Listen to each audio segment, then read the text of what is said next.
Bismillahirrahmanirrahim. Assalamualaikum warahmatullahi wabarakatuh.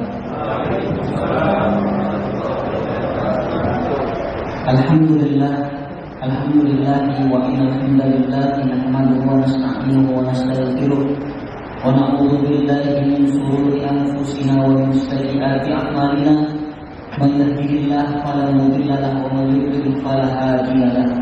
Asyhadu an la ilaha illallah wahdahu la syarika lah taqriran bihi wa tawhidan wa asyhadu anna Muhammadan abduhu wa rasuluhu la nabiyya ba'dah.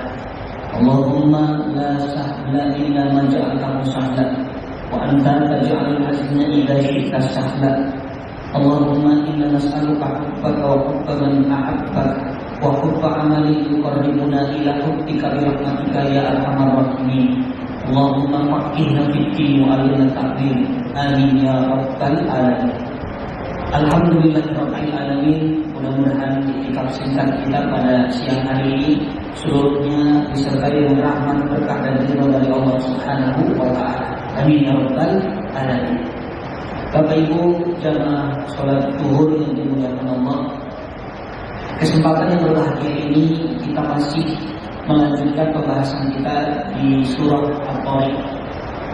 Pada kesempatan siang hari ini kita diajarkan oleh Allah Subhanahu wa taala bagaimana manusia itu tidak pantas untuk sombong, baik di hadapan manusia apalagi di hadapan penciptanya. Ayat ini yang akan kita bahas, ayat ke-7, mudah-mudahan sampai selesai supaya iman kita semakin kuat dan menjadikan kita hamba Allah yang semakin sadar bahwa kita ini bukan apa-apa dan bukan siapa-siapa. Sama-sama dulu kita baca ayatnya. Silakan dibuka aplikasi Qurannya. A'udzu billahi minasy syaithanir rajim.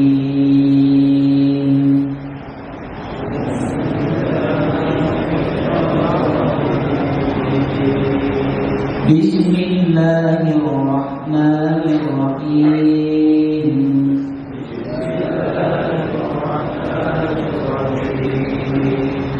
Yakhruju min bainis sulbi wat-tara'ib.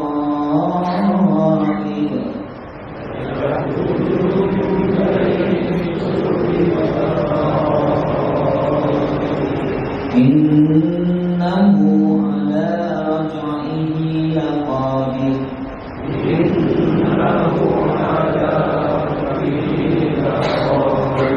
Yawma tublas sarair.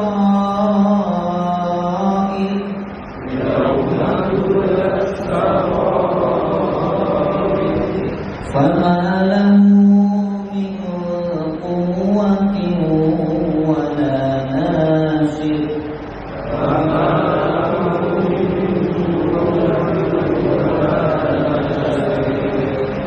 Was-samaa'i dhatir rajm.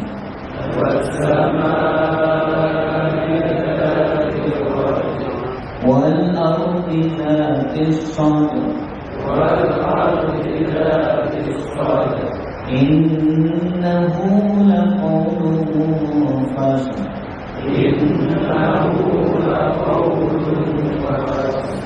Wa ma huwa bil-hazl. Innahum yakiduna kaidan wa akidu kaidan.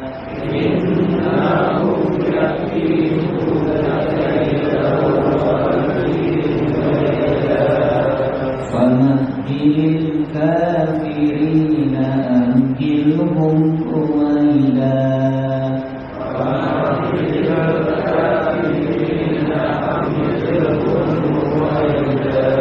Shadaqallahul azim. Allahumma amna bil Quran. Bapak Ibu jamaah salat zuhur yang dimuliakan Allah, ayat yang ke-7. Yakhruju min baini as-sulbi wa tara'ib. Yakhruju min baini as-sulbi wa tara'ib. yang keluar dari antara tulang punggung, sulbi dan tulang dada. Ayat ini masih menjelaskan tentang siapa kita, supaya tidak ada sombong dalam diri kita. Ya, Allah berbicara diawali dari pertanyaan khuliqa min ma'in dafiq. Itu renungan, kita sudah bahas kemarin ya, bahwa kita diciptakan dari air mani, air yang terpancar. Dari mana keluarnya? Di sini dijelaskan yang rujuk min bainu sulbi wal fara'id. Sulbun atau asulbi itu adalah tulang punggung laki-laki. Sulbi itu artinya tulang punggung laki-laki. Kemudian fara'id itu adalah tulang dada perempuan. Apa yang bisa kita ambil pelajaran dari ayat ini? Kita semua tahu bahwa terjadinya kita karena sebab persaingan air yang memancar. Kita kenal dengan air mani atau sperma. Ketika seorang suami berhubungan dengan istrinya, ya, dalam ilmu medis pun ya disampaikan bahwa ketika berhubungan keluar air mani itu mungkin ratusan juta bahkan miliaran, dan mengatakan 200 juta itu air dari air yang hanya terpancar. Kemudian mereka berlomba-lomba, satu yang dipilih dalam, dan itulah kita. Ini bapak, ibu, saya termasuk hasil dari persaingan saat ini. Makanya ini syukur kepada Allah. Kenapa? Kita dipilih oleh Allah menjadi hidup. Walaupun saat itu kita punya kompetitor, ya. Memang manusia itu memang dari dulu sudah kompetisi. Nah, dari 200 juta itu, kata sebagian alim yang orang mengatakan 200 juta sperma itu, satu yang dipilih dan berhasil melewati segala macam rintangan kesulitan. Makanya dari tulang punggung laki-laki dan tulang dada wanita, maka jadilah kita. Dan ini renungan supaya kita tidak sombong. Kita dikeluarkan dari tempat keluarnya air yang najis, itu air tipis. Dan kita pun dilahirkan dari tempat keluarnya air yang najis. Lalu apa yang disombongkan? Yang rujuk min baini sulbi wal fara'id. Kalau ada orang sombong, coba lihat penyebabnya. Kata ulama, orang boleh sombong kalau punya sebab. Karena kalau dia sombong punya sebab, dosanya lebih ringan daripada orang sombong tanpa sebab. Bagi yang ingin punya cita-cita sombong, cek ada sebab atau tidak. Ya, Rasulullah SAW dalam hadis yang sahih mengatakan ada 3 manusia di antaranya. 3 orang ini Allah tidak akan pernah melihat di akhirat. Allah tidak mau bicara dengannya. Allah tidak akan membersihkannya. Salah satunya ailin mustakbir, orang sombong, miskin tapi sombong. Makanya Nabi lebih benci orang miskin tapi sombong, karena dosanya lebih besar daripada orang kaya sombong. Kenapa? Karena sombong itu seharusnya butuh sebab. Ya, ada orang kaya karena sebab kayanya dia sombong. Apalagi sebab sombong? Cantik, karena sebab cantiknya dia sombong. Dia alim, dia pinter, karena sebab pinternya dia sombong. Makanya Nabi benci betul orang miskin sombong, orang jelek alhamdulillah sombong, orang bodoh sombong, itu Nabi lebih benci. Makanya sombong itu hanya pakaiannya Allah, tidak Allah. Karena Allah yang memiliki sebab seluruhnya. Ya, Allah Maha Kaya, Allah Maha Jamil, Innallaha Jamil, yuhibbul jamal. Allah Maha Kuasa, Allah Alim. Oh, pantas Allah yang boleh sombong. Karena sombong itu kaidahnya sombong butuh sebab kesombongan. Yang rujuk di baini sulbi wal fara'id. Ini ayat supaya kita makin sadar kita dari mana Allah memilih kita, dari 200 juta sperma itu. Dan kalau Allah tidak memilih kita, maka tidak jadi kita ini. Tidak ada kita di sini. Ayat Kedelapan, innahu ala rajmihi laqadir. Sungguh Allah benar-benar kuasa untuk mengembalikan. Ya, maksudnya Allah sangat berkuasa mengembalikan yang mati kemudian nanti dihidupkan kembali. Saya pernah menyampaikan di pertemuan kemarin, konteks ayat ini adalah untuk orang-orang kafir yang tidak percaya dengan hari kebangkitan. Ya, mereka selalu tidak percaya. Ketika Rasulullah SAW menyampaikan tentang hari kebangkitan, mereka tidak yakin karena apa yang menurut mereka tidak masuk logika, mereka tidak akan percaya. Tidak mungkin sudah jadi tulang, bahkan sudah menghilang, dimakan cacing tanah, habis, kok bisa kembali lagi, bangkit lagi? Nah mungkin itu dengan akal ini terbatas. Bahkan yang menarik Bapak Ibu yang dimuliakan Allah, kalau Bapak Ibu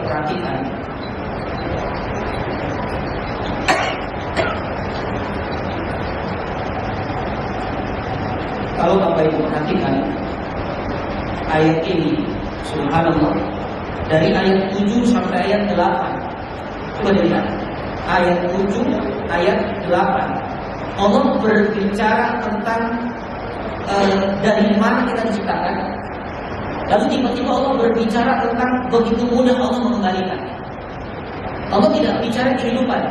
Ya, ayatnya tidak diikuti dengan ayat yang bercerita tentang proses kehidupan ini. Nanti kamu jadi bayi, nanti kamu tumbuh, ya remaja, nanti kamu menjadi orang tua, lalu kamu mati.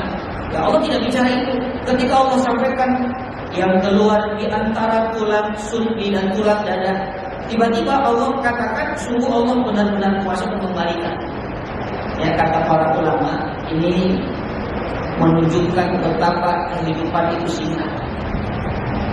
Ya, baru bicara proses, ya, baru berbicara proses bagaimana kita itu bisa tercipta. Allah sudah berbicara proses bagaimana kita dikembalikan lagi. Ya, dari proses yang tidak ada lalu menjadi ada. Ini isyarat bahwa kematian atau kehidupan itu sangat singkat. Ya, innahu ala rajlihi laqadir. Ya, sungguh Allah benar-benar kuasa untuk mengembalikan. Kita tidak terlalu panjang ayat ini karena sudah sering kita membahas di ayat-ayat tentang kiamat. Ayat ke-9, yauma tubelas sarair. Yauma tubelas sarair, pada hari ditampakkan segala rahasia. Nah, pertanyaannya, kapan Allah mengembalikan? Ini dari ayat sebelumnya ada hubungan. Ya, sungguh Allah benar-benar kuasa untuk mengembalikannya. Kapan dikembalikan? Ketika hari ditampakkan segala rahasia. Ya, artinya ini hari di mana nanti semuanya yang tersembunyi Allah akan ungkap. Ya, hari di mana ditampakkan seluruh rahasia. Bapak Ibu dimulakan Allah, ayat ini baik untuk kita renungkan. Mungkin di dunia ini kita tidak tahu kalau ada orang yang membenci kita. Ya, dohirnya dia suka menegur, menyapa, tapi hatinya sebenarnya tidak suka dia. Kita tidak tahu. Atau sebaliknya, mungkin kita menyembunyikan kebencian kita kepada orang. Ya, karena di dunia itu, kata Abu Darda, ta'ammulul insan, ya, manusia bermuamalah di dunia, yang dilihat hanyalah dhawahir atau dhahirnya saja. Kita ini bermuamalah di hadapan manusia, ya, yang saling tolong menolong, ya, saling tegur sapa, senyum. Itu kan hanya dhahir yang dilihat. Artinya orang tidak tahu. Ya, siapa yang tahu hati orang? Makanya muamalah dengan manusia itu hanya dhahirnya, tapi muamalah dengan Allah batin, urusan hati. Makanya di surah At-Taubah ayat 105, ya, surah At-Taubah 105, ya, Allah mengatakan kita ini disuruh beramal soleh. Ya, beramal solehlah atau bekerjalah, maka Allah melihat amalmu, Rasulullah melihat amalmu, dan orang-orang beriman juga melihat amalmu. Ada 3 yang melihat kita dalam beramal soleh. Atau masih 05, coba dicek.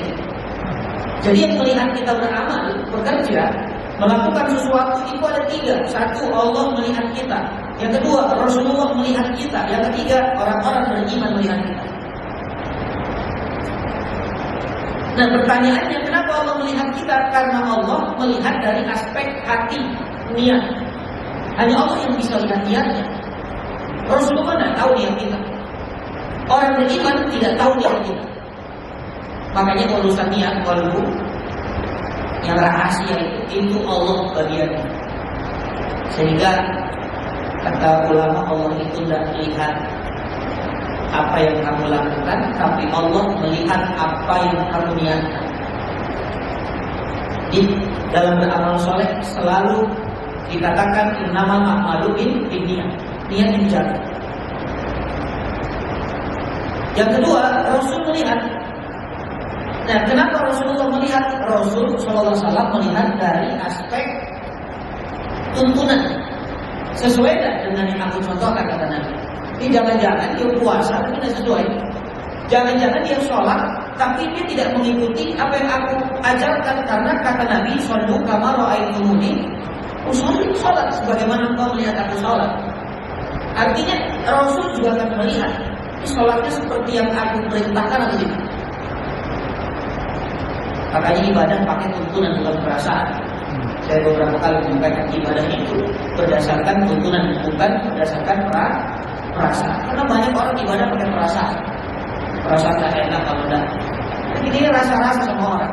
Itu kenapa ngasih tetangga, karena perasaan, jaga perasaan. Dia juga kemarin ngasih. Ya padahal kalau niatnya karena Allah, walaupun dia tidak ngasih, kita tetap ngasih atau enggak? Tetap ngasih. Makanya kenapa sering kecewa? Seorang istri kecewa dengan suami karena dia taat kepada suami berdasarkan perasaan.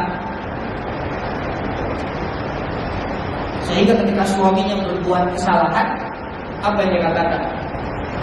Ayah, mama itu kan udah nurut sama ayah. Kenapa ayah begini? Kenapa ayah begini? Padahal nurutnya istri, taatnya istri kepada suami bukan berdasarkan perasaannya, tapi memang itu perintah Allah, tuntunan namanya. Makanya tidak protes kalau ada istri, mohon maaf, ini agak keluar sedikit. Ada hadis yang mengatakan kalau suaminya sudah punya keinginan, hajat, maka istri tidak boleh nolak. Paham ya? Tidak perlu dijelaskan. Punya hajat besar bisa dikatakan. Tapi tanpa ada kondangan ini. Ya? Ada hajat besar, istri tidak boleh nolak. Apapun alasannya, lagi goreng ikan, tinggalkan. Biarkan ikannya kosong. Bisa beli lagi nanti. Lagi nyuci, tinggal. Tapi kenapa ini tidak berlaku untuk perempuan? Kalau perempuan yang punya keinginan, suami harus dan gitu kan. Nah itu namanya tuntunan. Sama dengan orang tua. Quran mengatakan wa bil walidaini ihsana, yang diperintahkan berbuat baiknya bil walidaini, itu antara anak dengan orang tua. Gak ada perintah orang tua harus bilun atau berbuat baik kepada anak, gak ada. Nah, itu namanya tuntunan Pak, bukan perasaan. Kalau perasaan tidak adil ini, ayat tidak adil, hadis ini tidak adil. Nah sekarang kita lihat hikmahnya, apa hikmahnya? Ya, berhubungan dengan orang tua. Ya, ini kata ulama, karena orang tua tanpa disuruh berbuat baik kepada anak-anaknya, orang tua pasti baik sama anak. Itu umumnya begitu, kecuali orang tua Eropa. Tapi kalau anak, mohon maaf, ada ayatnya pun, ada ayat yang suruh berbuat baik kepada orang tua, tetap saja anak itu berhak. Sama dengan suami. Kalau suami minta kepada istrinya tidak bisa memenuhi keinginan suaminya, maka ini akan memicu masalah dalam rumah tangga. Kalau suami itu tidak sanggup menahan, itu harus dipahami. Makanya Nabi mengatakan, buat para laki-laki, kalau kamu melihat di luar sana ada wanita, saya membuat syahwatmu naik, pulang, kata Nabi. Karena di rumah itu apa yang kamu lihat di luar sana, di rumah kamu memiliki sama apa yang kamu lihat dan ada di rumah sama. Makanya bayangkan kalau suami pulang ke rumah, istrinya tidak ada, yang ada pembantunya. Repot ya.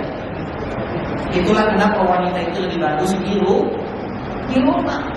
Jadi ini pihak kantor juga sebenarnya kalau mengikuti hadis ini, kalau suami atau para bapak nih cari nafkah kerja tiba-tiba syahwatnya naik, telepon atasannya, Pak, saya lagi naik, Pak, pulang dulu, Pak, izinkan itu, subhanallah. Oh, tapi beda lagi nih, nanti semuanya izin begitu repot juga ya. Nggak ada di kantor, nggak ada orang. Ya. Nah itu dikatakan kita berbicara tentang tuntunan. Jadi Rasulullah melihat dari tuntunan sesuai dengan yang aku ajar. Yang ketiga, orang beriman melihat amal kita. Dari mana? Dari aspek maslahat dan manfaat. Itu yang kelihatan sama orang itu manfaatnya. Ya, bapak nyumbang masjid, bapak nyumbang karpet, kan karpetnya baru. Subhanallah. Ya. Manfaatnya dilihat, tapi manfaat itu tidak akan menjadi manfaat di akhirat kalau niatnya salah. Manfaat juga tidak menjadi manfaat di akhirat. Hanya manfaat di dunia betul, tapi akhiratnya ada manfaatnya kalau tidak sesuai tuntunan. Ya dia kasih karpet sih, tapi dari harta haram. Manfaatnya karpet, manfaat juga, tapi tidak ada manfaat untuk dirinya di akhirat. Makanya ini dilihat Allah dan Rasul itu penting. Dilihat manusia tidak penting. Kenapa? Ini ayatnya. Yauma tublas sarair. Karena nanti yang tidak dilihat manusia akan diungkap di akhirat semuanya. Makanya tidak usah sedih. Ada orang beramal, orang tidak tahu, dan dikatakan ini kamu tidak punya kontribusi. Ya biasa saja. Karena apa? Tadi itu akan tiba. Yang buruk diungkap. Ya, yang punya hati buruk itu akan diungkap. Ada yang suka suudon sama teman, ya. Padahal satu kantor makan bareng, ditraktir bahkan suudon. Dari mana ini traktir kita? Pokoknya kalau kita mules,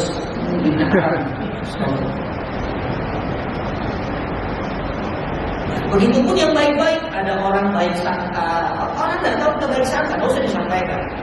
Saya baik sangka oleh melanjutkan. Subhanallah, walaupun nanti begini bisa baik sangka, tidak usah sabar, suhud, husnudon, itu semua adalah amalan tersembunyi karena itu amalan hati, tapi nanti akan diungkap oleh Allah Subhanahu wa Ta'ala. Makanya para sahabat, Bapak Ibu dimulakan Allah, kata Imam Hasan Al-Basri rahimahullah, "Ma'utilu ashabu Rasulillah sallallahu alaihi wasallam, laisa bikathrati sujudi wala bikathrati sholati walakin qutilu wa qarafi qulubihim." Para sahabat Nabi itu mereka mulia di sisi Allah, di sisi Rasulullah SAW, bukan karena amalan zahir, bukan karena banyak sholat, lama sujud, banyak infak, bukan itu, tapi karena menjaga rahasia hati. Contohnya siapa? Abu Bakar, satu orang saja, Abu Bakar. Abu Bakar itu kenapa? Semua sahabat, bahkan kita orang beriman, tidak mampu menandingi keimanan Abu Bakar, namun mau menandingi. Dan Rasulullah SAW mengatakan seandainya seluruh iman manusia kecuali iman Nabi dan Rasul ya, ditimbang dengan iman Abu Bakar saja tidak akan mampu mengalahkan beratnya Imam Abu Bakar. Bagaimana tidak? Ada 6 sahabat Nabi masuk Islam karena Abu Bakar radhiyallahu anhu. Itu jarinya ngalir. Dan Abu Bakar itu radhiyallahu anhu sahabat yang paling mudah menerima Islam. Bayangkan, pulang dari dagang, Abu Bakar itu kan hobinya dulu berdagang, dan ketemu Nabi saat itu. Tapi tiba-tiba datang ke Mekah ada kabar Rasulullah SAW itu diangkat menjadi Nabi dan Rasul. Bahkan peristiwa Isra wal Mi'raj itu juga disampaikan. Nah sehingga orang-orang Mekah ini, orang kafir, dia mencoba untuk apa? Untuk meraih Abu Bakar supaya Abu Bakar ini tidak percaya dengan sahabatnya. Paling dekat sahabat Nabi itu dari kecil itu Abu Bakar dan Rasulullah SAW. Makanya mirip, sifatnya mirip, ya, secara kelembutannya, kebaikannya itu mirip Rasulullah SAW dan Abu Bakar radhiyallahu anhu.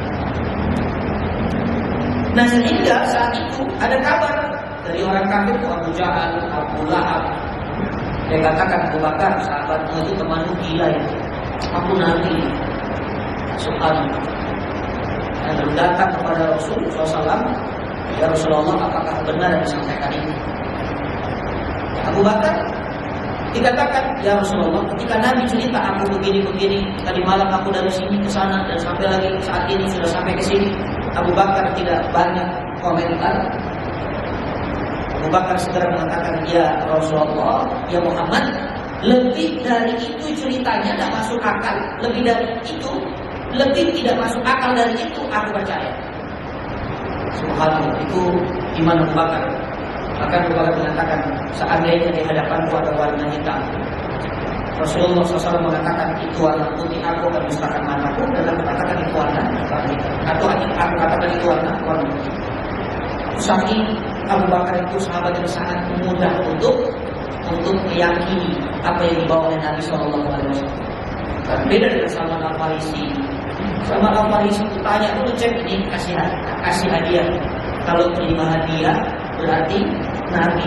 Tapi kalau terima zakat, sedekah berarti bukan Nabi. Salman Al-Farisi kan bisa jadi dilihat tanda di belakang ini ada atau tidak. Banyak tanya dulu Utsman bin Affan, kemudian Umar bin Khattab, apalagi dia awalnya tidak beriman, bahkan memusuhi Nabi. Tapi Abu Bakar tidak. Makanya kalau kita punya teman diajak sholat, langsung nggak pakai tanya sholat di mana, sholat apa, itu Abu Bakar banget.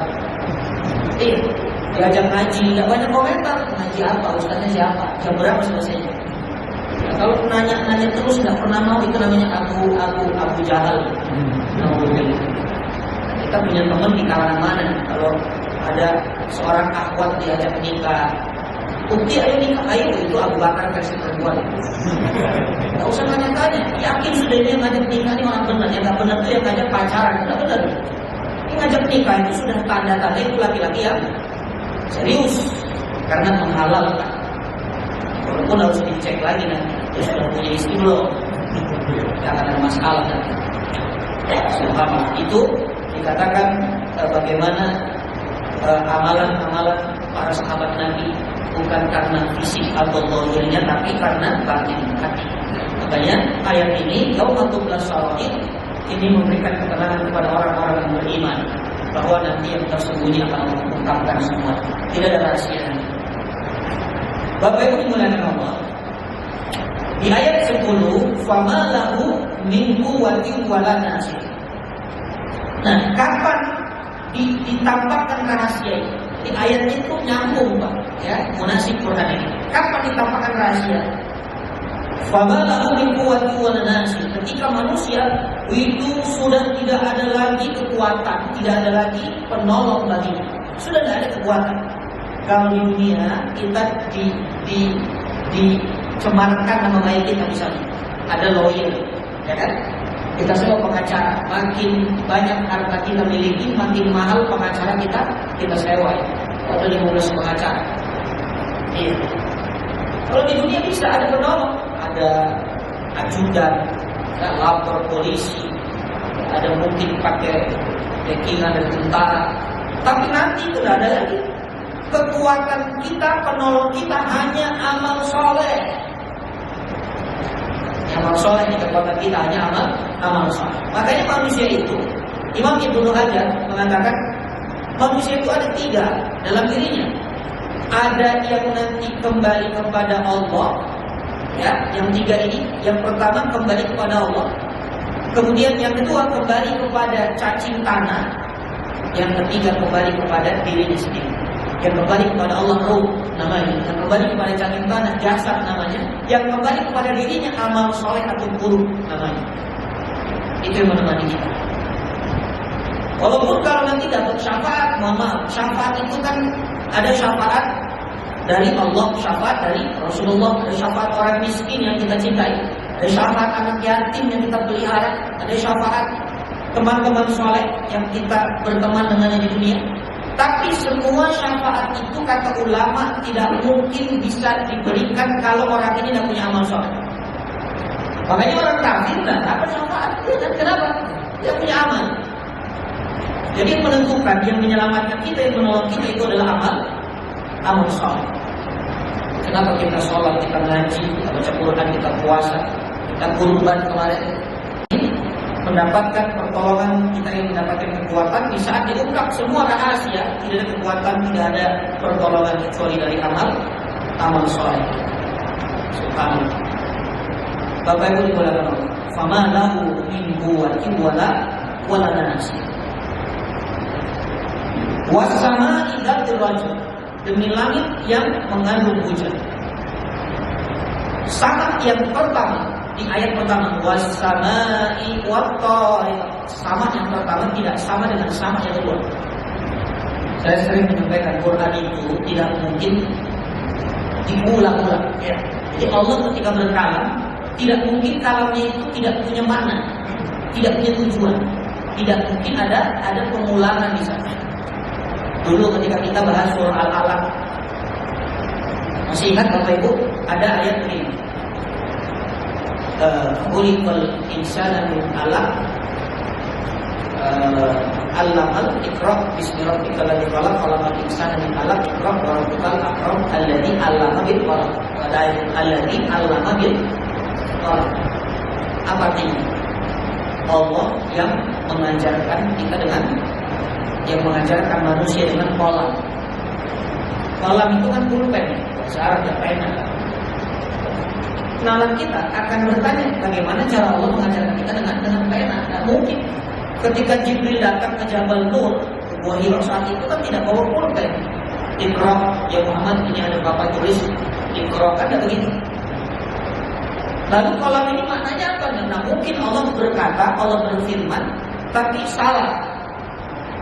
Dan ternyata ini ada tujuan. Biasanya begini, Allah ketika berbicara, Allah punya keinginan kepada kita, akibatnya, yang Allah inginkan akibatnya, tapi yang Allah tulis sebabnya. Karena begitu. Contoh, kita kan suka ngomong takut hujan kan? Kalau hujan takut hujan. Sebenarnya yang ditakuti hujan atau efeknya? Efeknya kan takut masuk angin. Ya padahal hujan, kalau hujan harusnya masuk air. Takut tipes, takut banjir.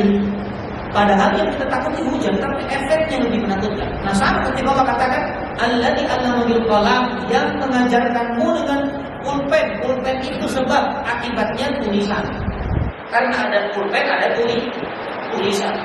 Di maksudnya ada ulama tafsir, Allah mengajarkan kita dengan tulisan-tulisan. Makanya Bapak baca buku paham, ya kan? Bapak baca buku tuh suka baca buku paham. Siapa memberikan pemahaman? Allah.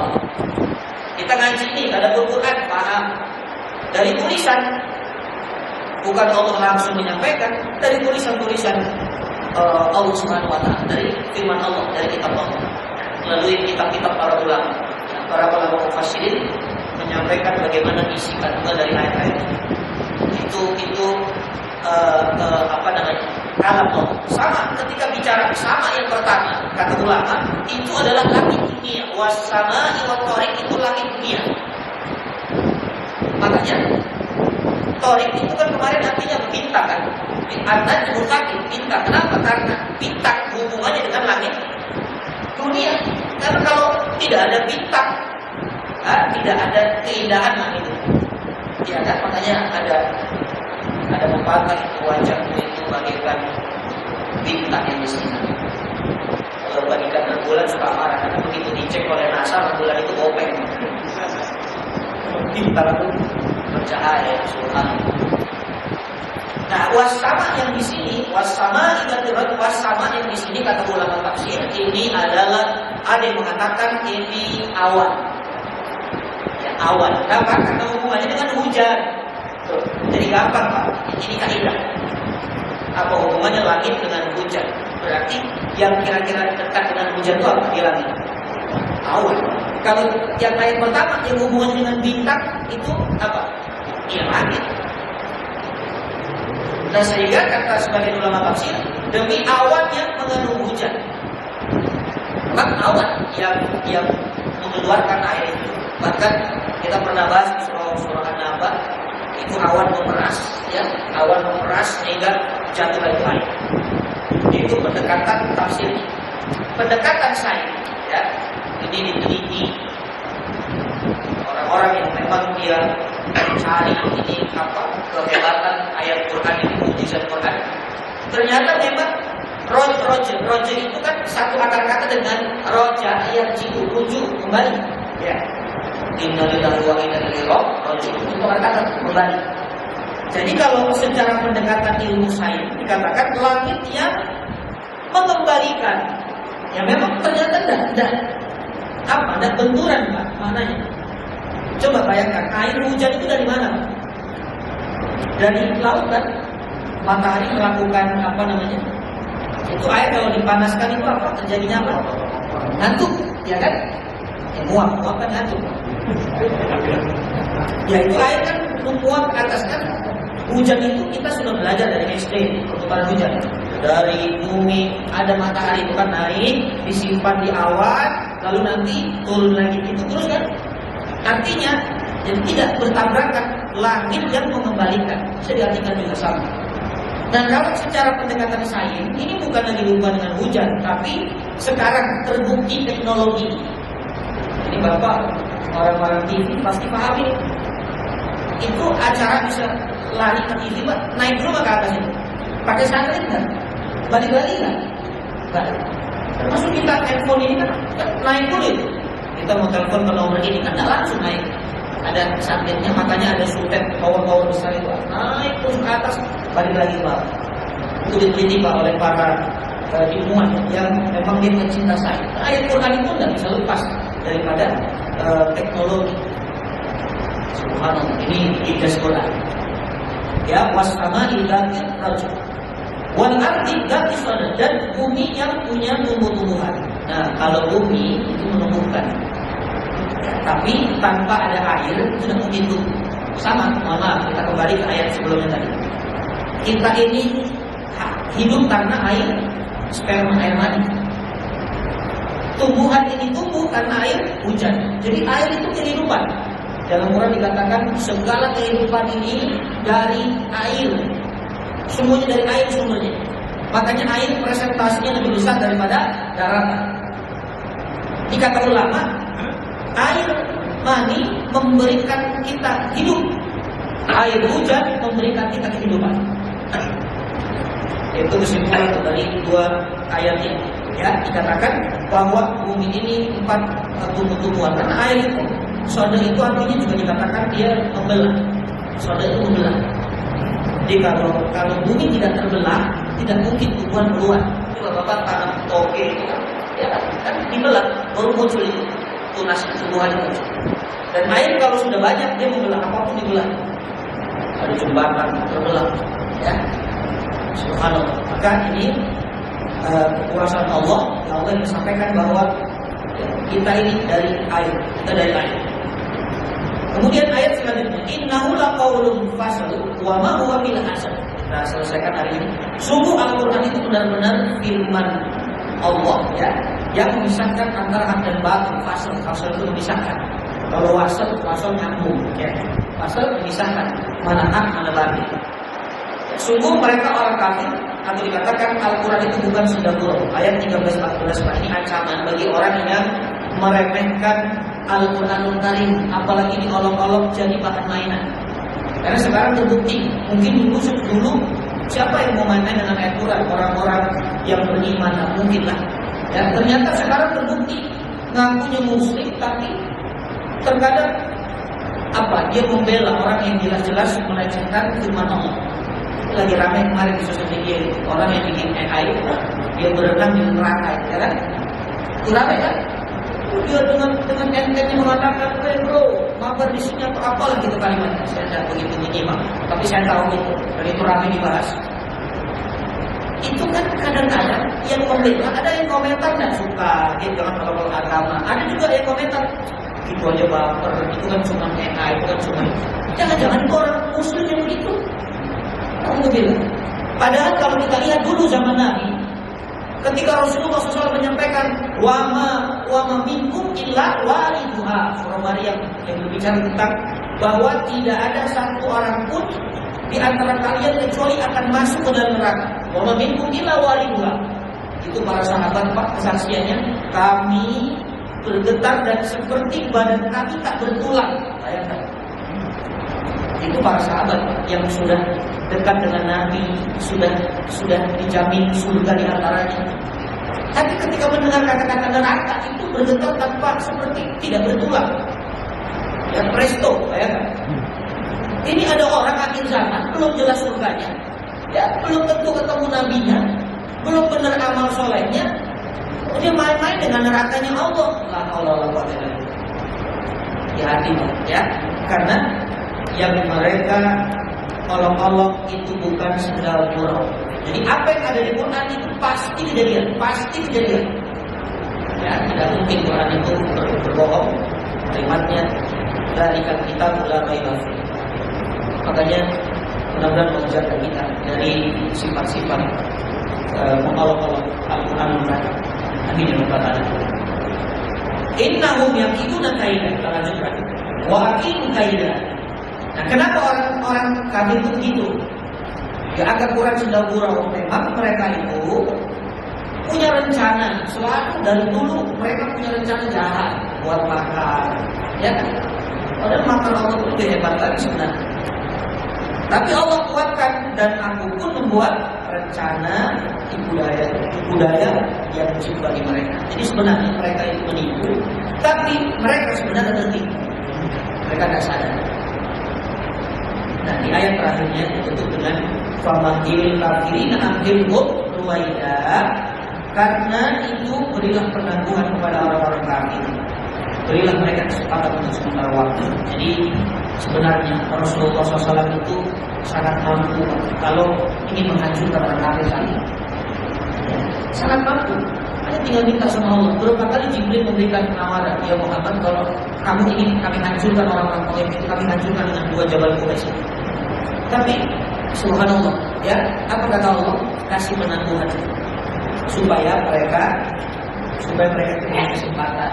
Mereka berpikir, makanya diulang-ulang terus ayat-ayat tentang kiamat, tentang hari kebangkitan. Jadi ini bukti rahmatnya Allah kepada umat Rasul SAW. Akhir zaman. Coba umat dulu, begitu masalah langsung diadab. Satu-satunya umat yang mendapatkan kesempatan walaupun adab sudah di hadapan, itu hanya umatnya Yunus alaihissalam.